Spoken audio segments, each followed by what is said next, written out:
Почитувани, вчера на 15 март заврши законскиот рок за откуп на тутунот. За тутунопроизводителите ова беше најлошиот откуп досега. Владата на Груевски ги остави тутунарите на милост и немилост на откупувачите, кои тутунот им го ценеа и по 1 до 2 класи подолу, а со тоа и откупната цена беше значително пониска од ланската. Исто така, близу 1 милион килограми се уште не се откупени. Но голготата на тутунопроизводителите не завршува тука. Сега на стартот на новата реколта, тие се соочуваат со уште поголем проблем. Откупувачите не им склучуваат нови договори. Производството и продажбата на тутунот кај нас се регулирана со закон. Производителот не смее да продава тутун ако претходно нема склучено договор, а најголемиот откупувач Сокотап, но и останатите тутунски компании им откажуваат соработка и на долгогодишни кооперанти.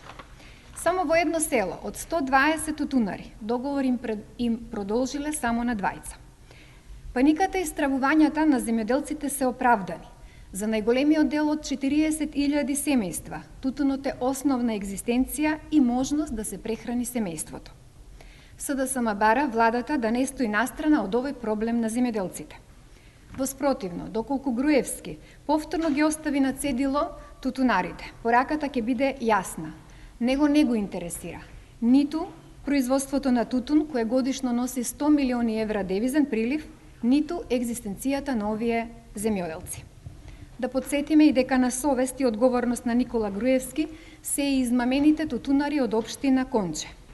Таму наводниот инвеститор од Австралија, Стоје Митровски, преку фирмата Томи Мит Јака Тобако им зема 300 тони тутун, за кој сега вели дека нема пари да ги плати. Груевски треба да ги обештети овие земјоделци, бидејќи со негова дозвола откупувачот Томи Мит Јака Тобако ги украде овие тутунари.